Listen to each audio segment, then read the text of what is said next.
Hi everyone, I hope you're having a great day today. It is a very hot and muggy day here in Maryland. I am in zone 7B in case you are new here.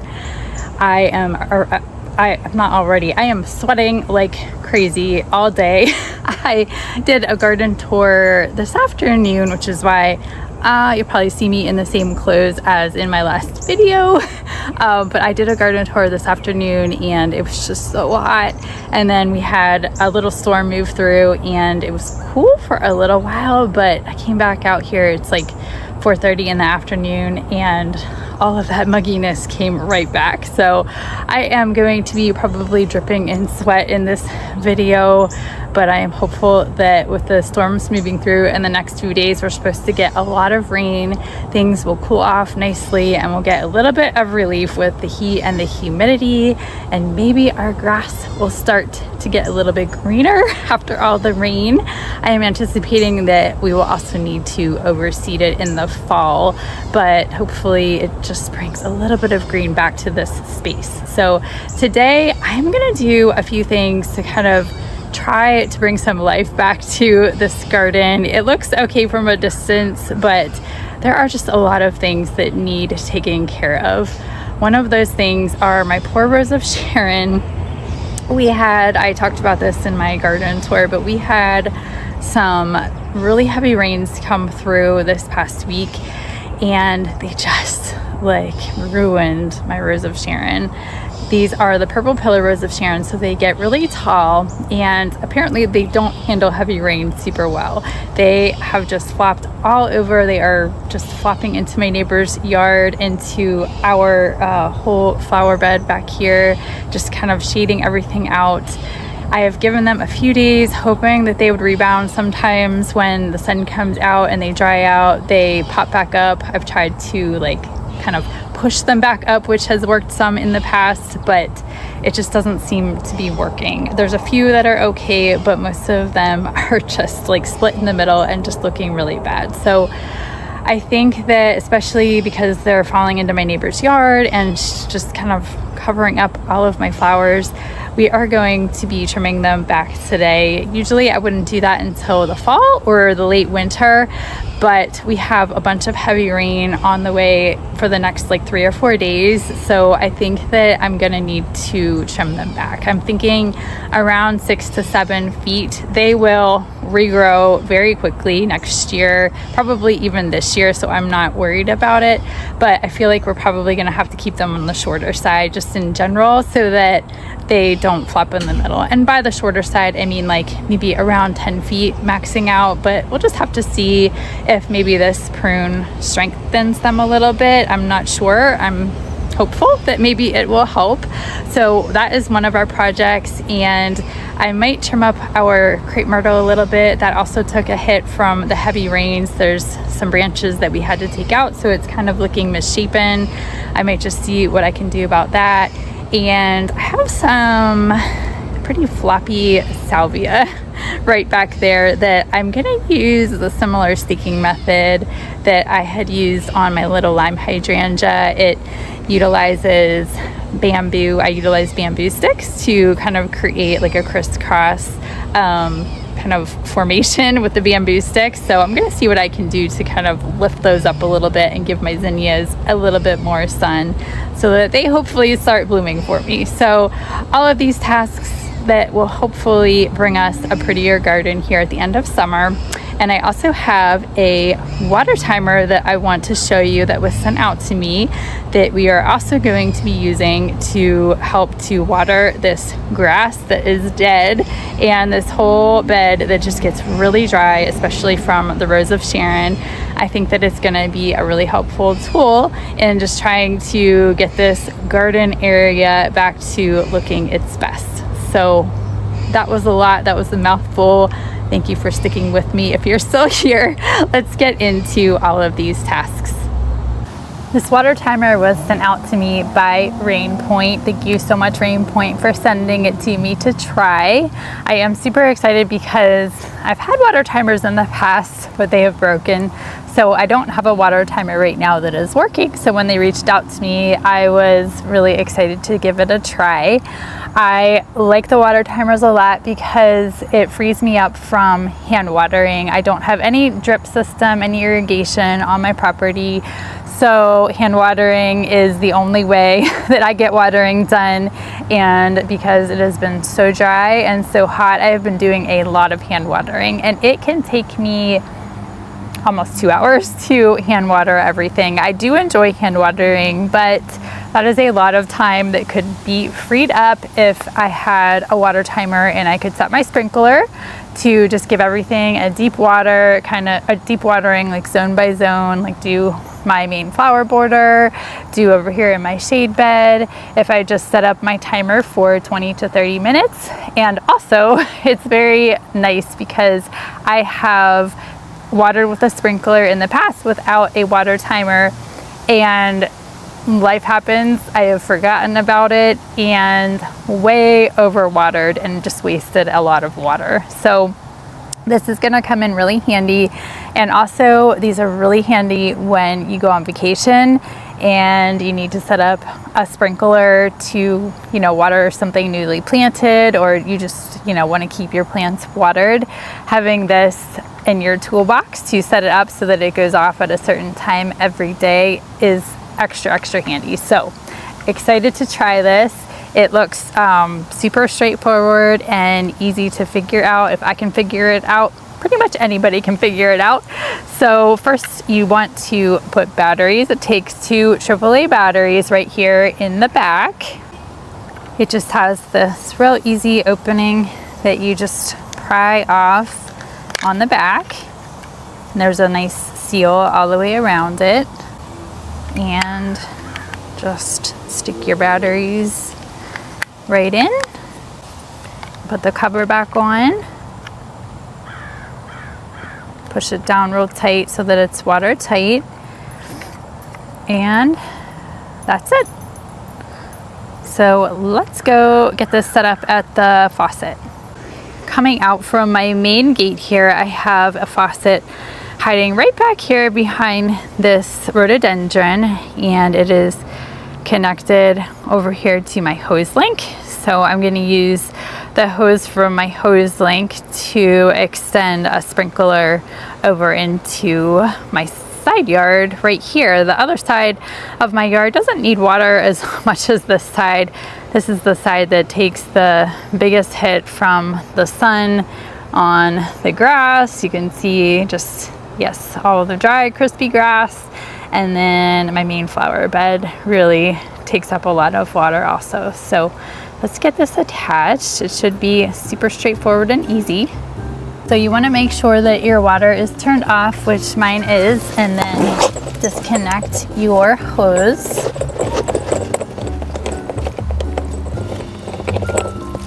This little bag is included, and it includes this Teflon tape that we're actually going to wrap around the bottom of the faucet just to try to prevent any leaks from the faucet.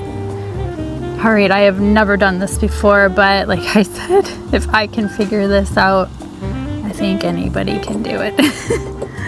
So I'm just going to start wrapping. It is a little tight to get back behind the faucet, but I'm gonna do my best.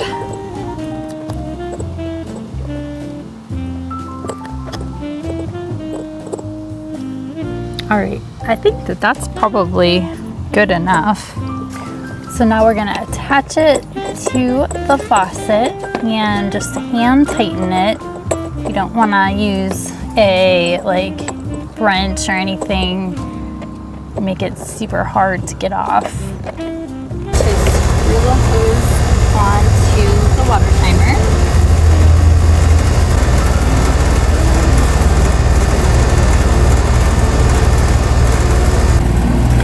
So I'm gonna start to program the timer.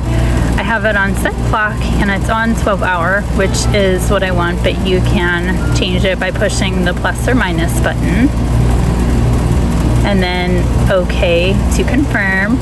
And then we're gonna set the time So it is about 5:45 p.m. Okay, so it's right where I want it set. So now I'm gonna have to turn the dial one click and it saves my time setting. So now I can move on to the other settings. Now I can choose what time I want to start watering. So if I'm watering in the morning and I want it to start at, let's say 7 a.m., I just use the plus or minus buttons to choose what time I want to go up or down, and then okay, and that's all set. So again, I want to turn the dial clockwise to save those changes, and now I'm on to how long I want to water. You can go anywhere from 1 minute to about 4 hours of watering time. I definitely do not need 4 hours. I think that I'm gonna set it for 25 minutes. Whoops. I don't want hours, so I'm gonna push OK, and then I'm gonna set the minutes to 25. And then again, I have to turn the dial clockwise to save those changes. And now I can set how often I want to water. So you can do whatever you want with this. You can water every 1 day, every 2 days, 3 days, 4 days, 5 days, 6 days, 7 days, every hour. You can go all the way up to, let's see, 12 hours. And then it puts you back to days after that. So really you can customize whatever your needs are. Now this is a feature that I would probably use if I was on vacation and I had the sprinkler just sitting out in my yard and I needed it to go off every couple of days. But for just when I'm here during the week and I just want to use it to time my watering so I don't overwater, you can just do automatic watering. I meant manual watering, not automatic watering. Automatic would be if you're setting it up for, you know, if you're going to be on vacation and you don't want to manually deal with it. So for manual watering, you're going to turn the dial to on, and you're going to press and hold this OK/manual button for 3 to 5 seconds to enter the manual watering mode. So I'm now in the manual watering mode, and I can use, whoops, I waited a little too long. I can use the plus or minus button to time how long I want to water for. So let's say 25 minutes. I have it set for 25 minutes, and I'm gonna press OK to start it. I heard it click on, so I think that it is on, although I still have my water turned off, so we're not going to get any water at the current moment. And if you don't want your timer going off at all, if it's set to a specific watering program, but you don't need watering to be done, you can just flip your timer to the off switch and then it will not go off. So after you have that all set up, you want to go in and activate your timer. So I'm gonna turn this to on, and I'm gonna go and hold the manual button again for 3 to 5 seconds until it clicks. And I am going to press OK. I heard a click. So the valve on the timer is opened at this point, and I'm going to turn it to off to close the valve again, and I heard another click. And it's recommended that you do this about 3 to 5 times to activate the timer before its first use or after it's been inactive for a while. So I'm gonna turn it on again. I'm gonna hold in the manual button. I'm gonna press OK, and there was a click, and turn it off, and then I'll do that one more time. And I'm gonna turn the water on just to make sure that nothing is going to be leaking out of this.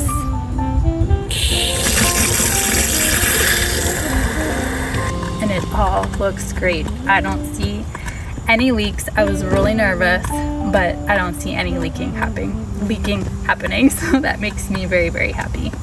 All right, I have my sprinkler and I'm gonna get out my hose link and make sure that the water is turned off so I don't get soaking wet taking off this nozzle. And then this hose link one comes off super easy. Not affiliated with them in any way, but absolutely love their products. Could not live without them. And then I just have this cheap old sprinkler. Hose Link does make sprinklers as well that go with their fittings, which look really nice. Just get this screwed on. Now, I don't think that I really need to do much watering tonight because we are actually going to be getting rain in the next few days. Surprisingly, we're back in somewhat of a rainy pattern for a little bit at least. And then I'm just gonna extend this into our yard.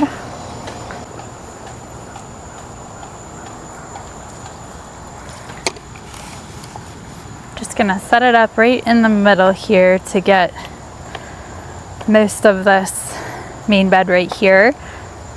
If I really wanted to get it all thoroughly, I would probably set it up more towards the beginning here and then towards the end. But for right now, for demonstration purposes, I'm just gonna do in the middle. So my water is turned on, and again, I'm gonna do manual mode. I'm sorry about the AC unit right next to me. I am gonna press the manual button in, and it's set for 25 minutes. Press OK. I heard it click on. The water is on, so let's go see if the sprinkler is on. And there it goes. So it'll stop at 25 minutes. I'll probably stop it before then. But very handy, super easy to use. A lifesaver for vacation and just watering in general. So if you are interested, definitely check out this RainPoint watering timer. I will put all of the links below in my description with the link to this Zone 1 water timer. And you can just click on that and purchase one off of Amazon if you're in need of one. Next up are my salvia. This is my Mystic Spires blue salvia. They're really not too bad. Last year I put them in and they overwintered for me, except for this little one right here I just put in this year. They just need a little bit of cleaning up. This one might need trimmed back a little bit. And then I have these bamboo stakes that I'm going to use to kind of make like a crisscross pattern for a support, and see if that does the trick to help prop these up a little bit, just to ensure that they're not flopping over my zinnias. And I do have some dahlias that were nibbled down by rabbits, but if they decide to grow back, then the salvia isn't completely shading them out. So I'm just gonna go through and add some of these supports quick. So these are 72-inch tall bamboo stakes, and I just take a hedge clipper and just cut it basically right in the middle. All right, I'm just gonna kind of approximate, but I think right about there it will do. These cut the bamboo stakes so easily. Last year I was trying to use like my hori knife and it just was a disaster. So I discovered that those do a great job, and then I have two pretty even stakes. So hopefully I don't completely disturb the bees. I still see a few on here. I don't make them angry and get stung. I don't know that I really want to cut this back too much because there's only 3 main stems coming out of well, actually no, there's 5 coming out of this plant right here. But I don't want to leave too much of a gaping hole and have it look funny. So I'm going to just try to stake it and see how that does. Rosie. So I'm just, sticking the stake just directly into the ground. and it just helps to hold it up a little bit. It's still kind of shading out my dahlia. Ooh, they are really buzzing around me. Hi, Rosie. Hi, baby. Hi. Did you finish your dinner? Did you? Oh, I love you so much. Yes, I do. Is it good? Watch these bees. You want to dance? You want to dance? You want to dance? Yeah. Dance, dance, dance. Dance, dance, dance. Good girl. So you can see my supports back in there. I probably could use some that are a little bit taller, but I don't have, I think that if I did the full size, that would just be too tall. So I just kind of need something in between this size, or I could go in and tie string to the top of all of these supports, and that might help a little bit as well. But I don't know, we're gonna go with that for right now, and if I decide to cut some of the salvia in the future, I will. I'm just not sure that I want to do that right at the moment. All right, I'm just gonna continue down the lane here just to prop these up a little bit. Just continue with my crisscross pattern here and just keep them away from this narrow zinnia border that I have going on right here. That worked well for these front guys. This next year, I'm probably gonna have to split these and thin them out a little bit just so they're not so huge. I can go in and I can deadhead and trim any of these blooms that I feel are kind of hanging over a little too far.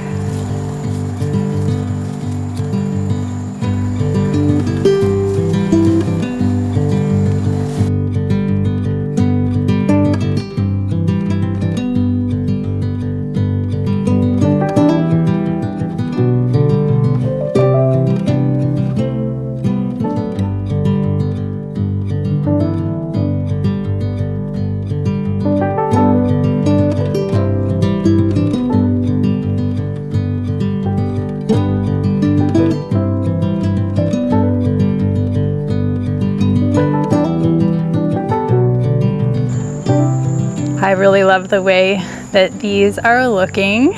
They turned out really cute. Just a really simple way to stake up your plants. Very inexpensive. You could even use sticks if you wanted to from your yard, and then it would be free. So we got that done, and I'm gonna move on to my Crape Myrtle here. I showed this in my last garden tour video, but we sustained some damage along with the Rose of Sharon on the Crape Myrtle. It took kind of a big gaping hole out of the side here. I'll show you. There were a couple of main branches that got snapped off. There's one right there and one down here. And it just left this bare, empty space for on the side of the Crape Myrtle. So it really looks weird and awkward now, and I'm not quite sure how to deal with it. I am just gonna be sparing in what I take off and probably see how it grows back next year and go from there. But I don't want to take off more than I should and have it look even worse. So this side doesn't look bad. It just has a lot of really long drapey branches, which Crape Myrtles are kind of known for, but for some reason my tree has just been really weak. It just seems to have some broken limbs every year from storm damage. This is probably the worst that it's had, but let's just see if I can make it look any better. I'm gonna come in and just remove some of these lower tiny branches to just really expose the trunk. We already did this once this season, this summer, so it doesn't need a lot, but just that'll be an easy place to start here.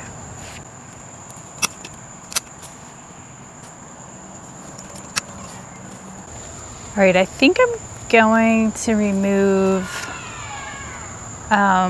this branch that's really kind of interfering with the hydrangea, especially since the other side doesn't have any of these really low lying limbs, just to kind of even it out.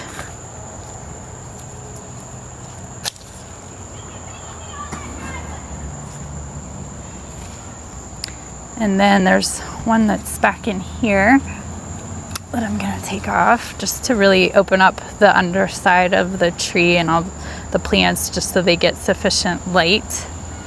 This is a straggler right here. So I'm really exposing this nice peeling bark on the Crape Myrtle. And this is tough. I have this really long drapey branch right there that I think I need to remove, but it's really just lost its form after this storm. So I just feel like it's very misshaped at the top, like almost collapsed looking, and I don't really know what to do about it. I think next year, you know, it'll come back, it'll grow, put more growth on the top. I definitely do not want to chop it from the top. That would just ruin the canopy altogether. You definitely want to limit up from the bottom, not the top. So I think I'm gonna go in and I'm gonna take out this really long branch right here that's almost hanging to the ground, and I might be done after that and just wait and see what it does next year. I don't know. I am definitely not a tree expert here. I am just going from what I've learned from listening to other people. So I am going to cut it way back at the intersection of this branch right here, just to encourage growth of that branch. Ooh, that was heavy with those big flowers. Oh my goodness. So that is my Crape Myrtle. That is all that I'm gonna do. I'm a little concerned for it for the upcoming days with the heavy rains, but I guess we will just see how it does. And before it gets any later, we have got to get started on the Rose of Sharon. Hopefully I can make a good dent in those today, or this evening, I should say.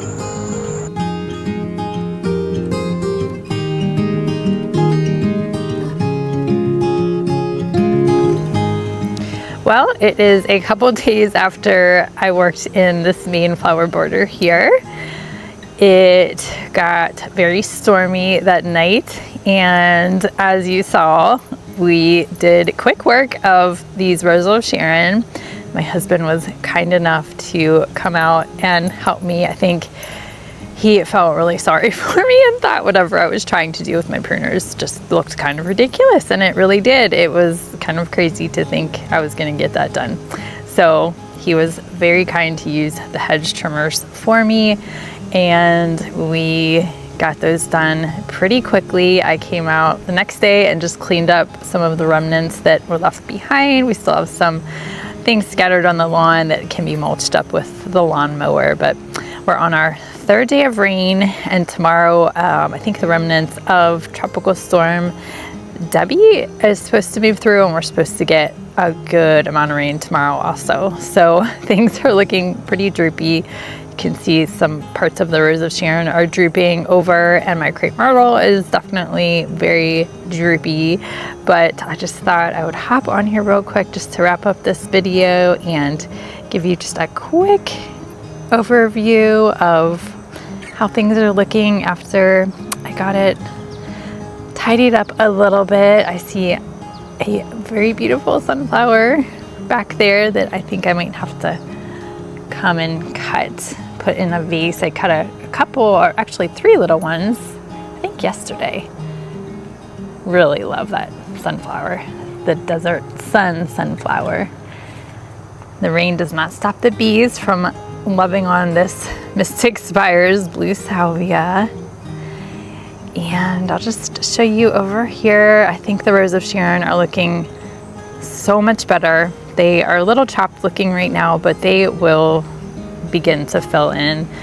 If not this year, I know that they'll grow some this year, but definitely next year. We are definitely gonna have to keep them trimmed so we don't experience that really bad splitting and flopping that we just did. I might need to come in and trim some of these straggler branches that are still kind of hanging a little too far over, but overall, I think they are looking so much better. Look at my HS State Dahlia. It is exploding this year. It's probably the best year yet for this dahlia. I love it, and I definitely want to get more of this to spread it throughout this main border here. I'll just walk you down real quick and just give you a quick glance. I cleaned out a lot of the debris. I do need to come in and stake up these black-eyed Susans better because they are falling all over the place. My coneflower is doing okay. Definitely needs to put on some growth. I did lose one already, unfortunately, so I do need to add in another coneflower. This Mystic Illusion Dahlia is looking so happy in the rain. Everything is getting a good drink, and hopefully we're getting out of this drought that we have been in. But just really loving it. Looking really, really pretty. So next year, hopefully will be a little bit of a better year. I think that keeping these on the shorter side will benefit the plants in front of them too. They won't get quite as much shade, and hopefully will fill in a little bit better. I'll have a little more success with some of the perennials.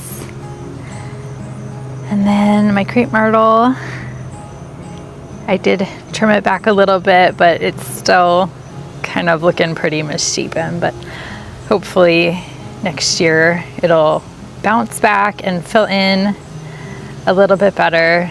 You can see just how droopy it is after all of the rain that we've had. So that is how things are looking, and I tell you, it feels so good out right now.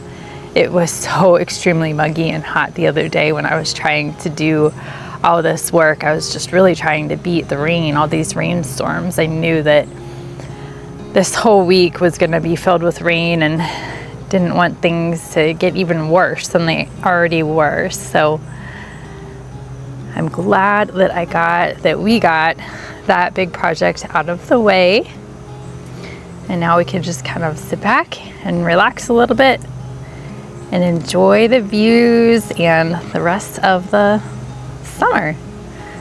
So thank you so much for joining me today for this video and sticking with me. I appreciate it so much. I hope that you all have a great week, and I will talk to you soon. Bye.